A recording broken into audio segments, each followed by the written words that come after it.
Hey everybody, welcome to the second installment of THAC0'S Mailbag. We have a viewer question which I thought I would address in a video format. Gaming Stuff says, I want to see how an old school DM uses his past editions to make 5th edition more unique at your table. Every 5th edition game feels the same, dude. Tell me how yours is different. Consider this a viewer request. I am considering this a viewer request, and that's the main reason why I'm making this video, to address your question. Personally, I take stuff that I remember from AD&D, stuff I've read from 3.5, a little bit of maybe the 4th edition stuff. Not so much because it just seems too video game comic booky to me. So I kind of really wasn't a fan of that. 5th edition, you know, like a lot of people say, it's homogenized, it's watered down. So every single character is capable of filling every single role out there. You know, like say your war cleric. You're a tank and a cleric. Now you could take on a little bit of fighter later on to get some different weapons, or maybe work on that a little bit. But you know, honestly, they've got it set up so that, like I said, anybody can be anything. And with feats, you could have a cleric that's a lockpicker, which might work, might not work, you know. So you could have a war cleric that picks locks. So you're a fighter, cleric, and a thief in one. And that's just very watered down, I think. I think that they should go back to the base where it was back in AD&D, because the thief had a specific role.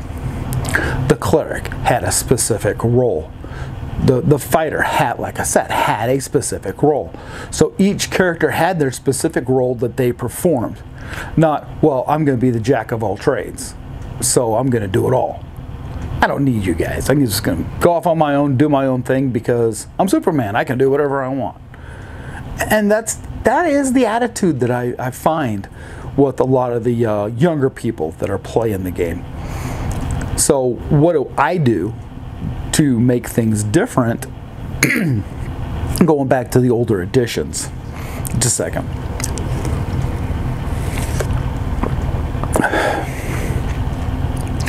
Honestly, I like to take information that from 1st edition, like some of the monsters. I'll go in there, I'll tweak them a little bit.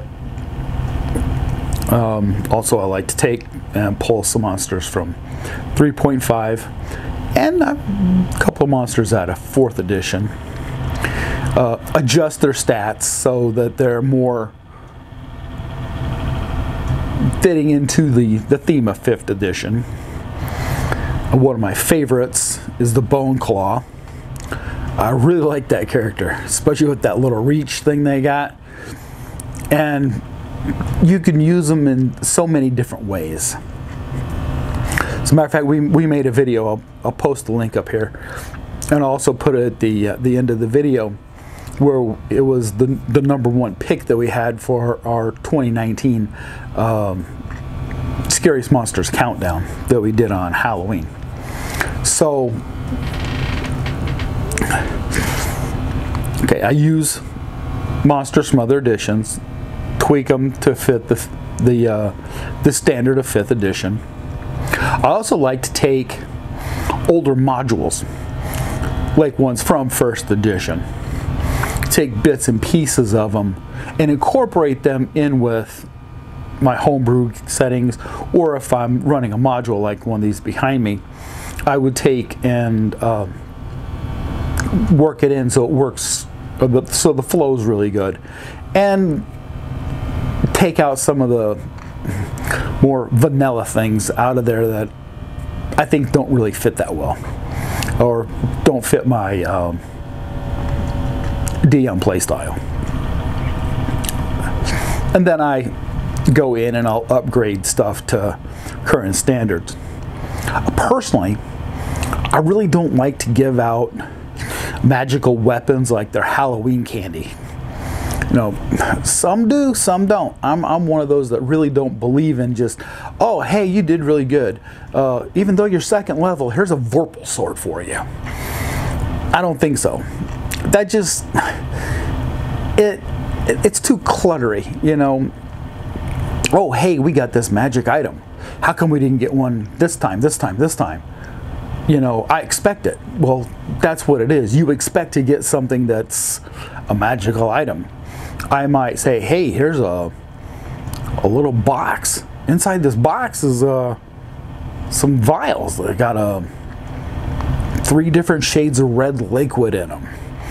Or, hey, here's a pouch that's got like dry grass or straw in it. And there's a vial in it that's got like a translucent green liquid. You know, of course, an Arcana check's going to figure out what it is, if it's magical properties to it, or a thief or an assassin might look at it and go, that's a nice little piece of venom right there. You're not going to really use that. So that would be that. The other things that I like to do is use stuff out of the Dungeon magazine, Dragon magazine.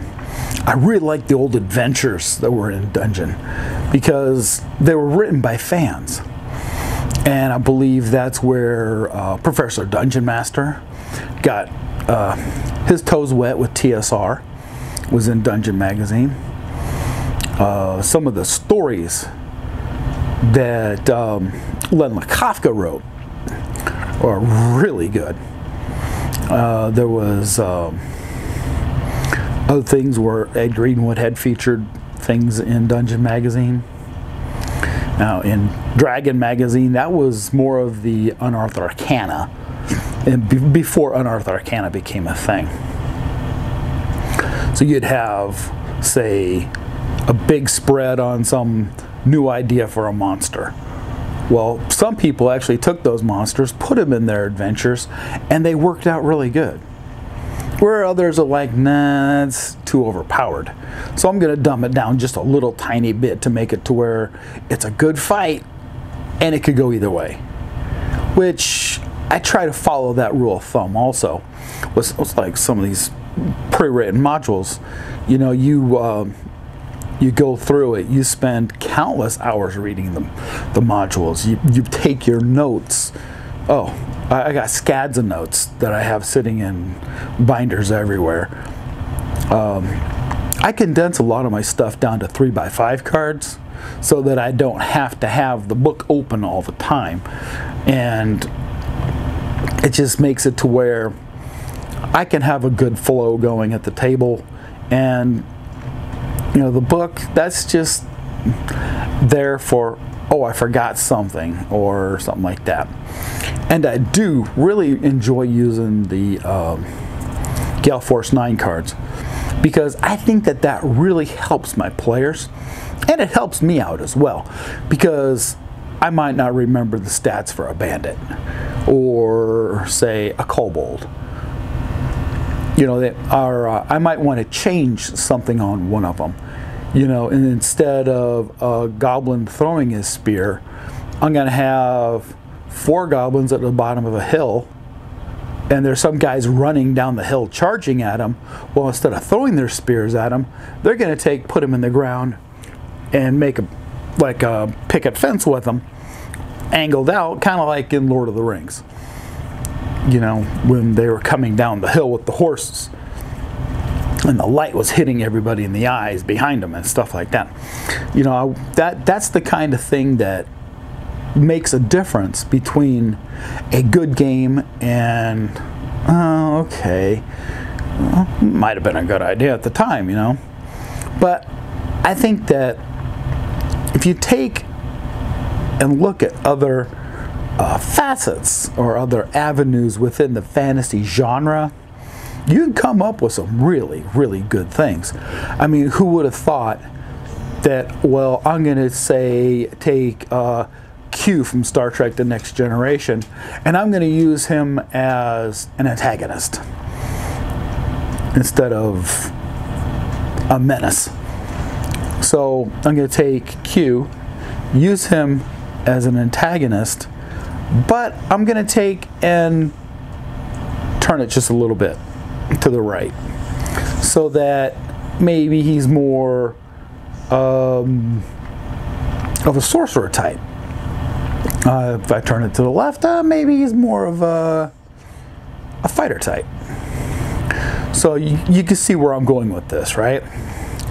And with the older editions, especially AD&D, where I got my feet wet into this game, I could take the old school barbarian from Earth Arcana, or the bard, or the paladin, or the cavalier, and incorporate them in also,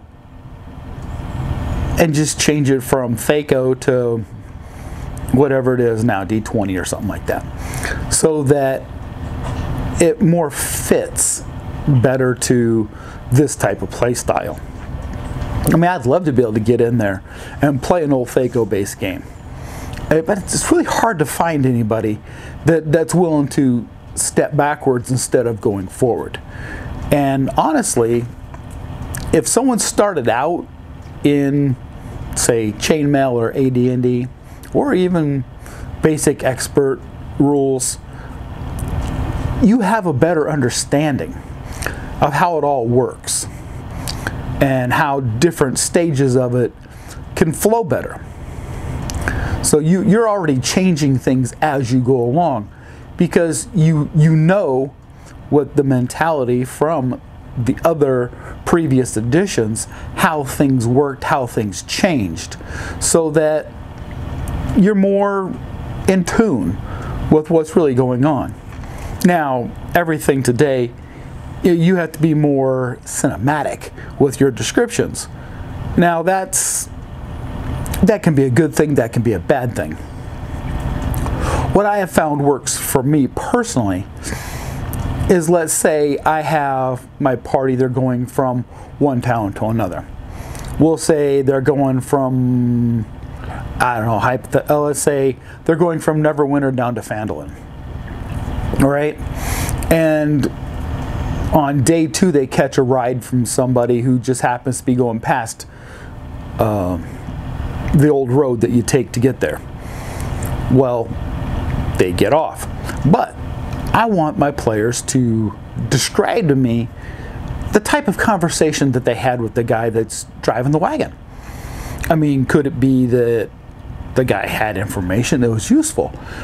Maybe the guy was really skittish, but maybe his wife talked him into stopping and picking up these strangers that are heavily armored walking down the road, with a cart being pulled by an ox.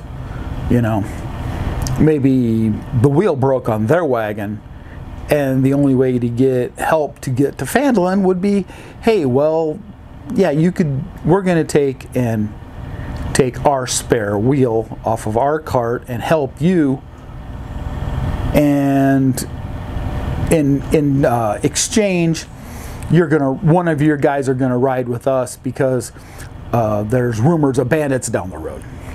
So we're kind of we helped you, you're going to protect us type situation. And that right there could really play in good, having your players describe things that normally you might overlook or say, well, that's just boring details, I'm not even going to worry about it. Because that gives the players more of a chance to interact. Good storytelling from the player's point of view, which helps give you a chance to get in there and maybe go, I can use that later on.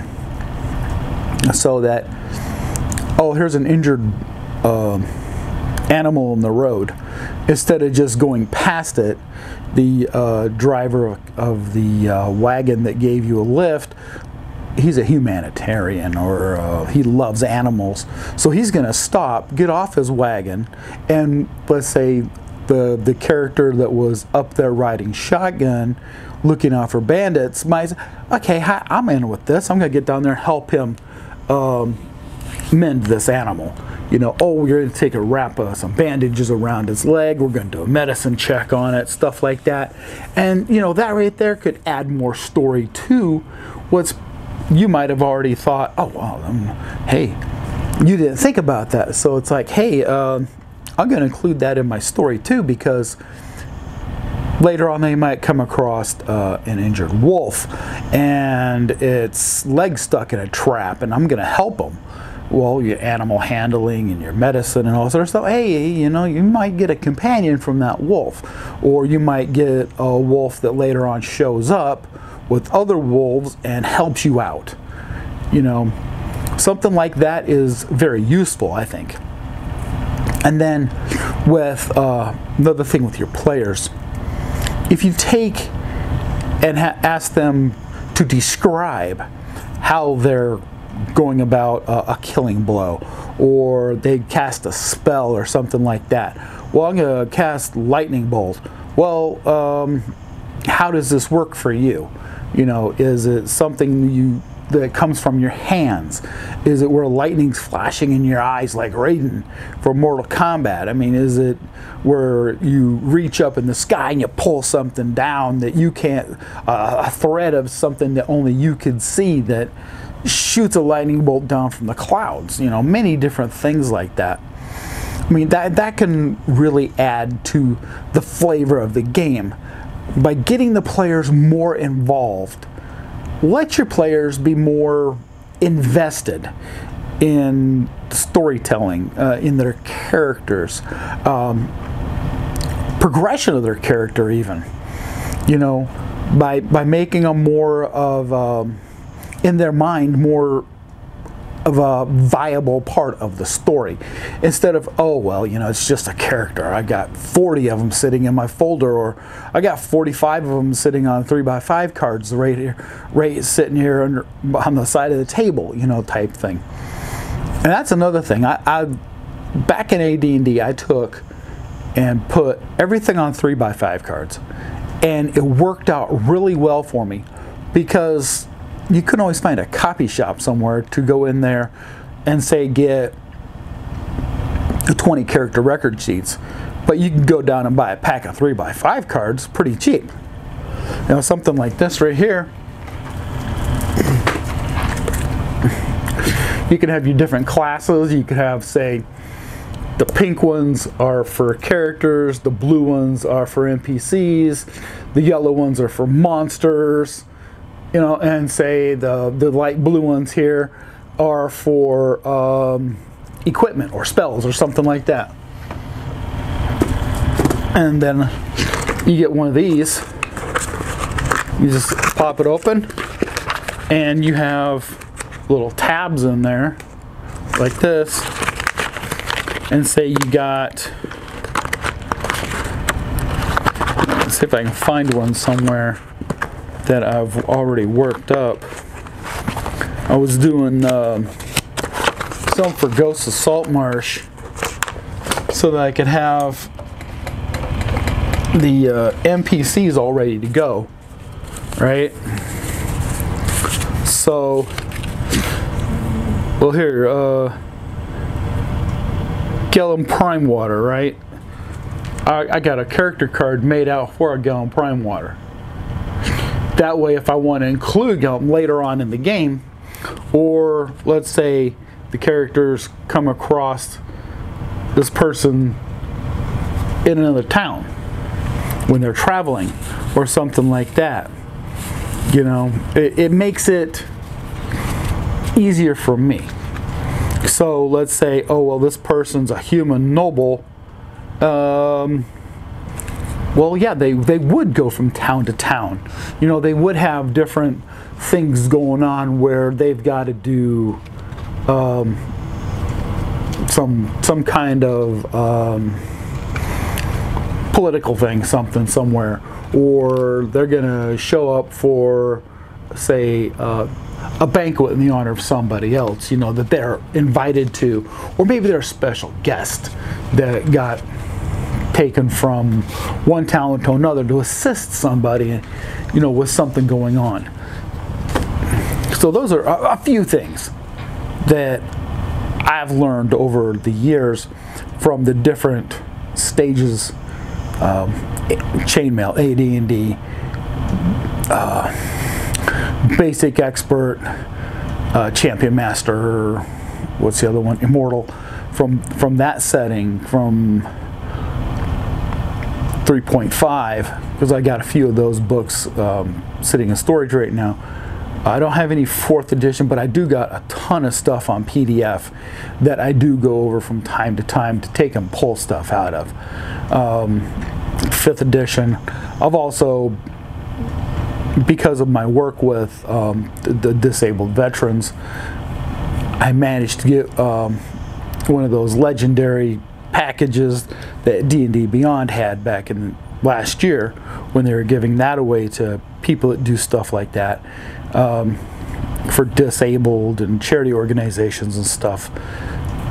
So that was very helpful for me, and every time they have an upgrade, I get an upgrade on my material there, which I really do appreciate that. It's a very good resource to have, and I'm just waiting patiently to be able to start playing with the veterans again, because they really do miss the one-on,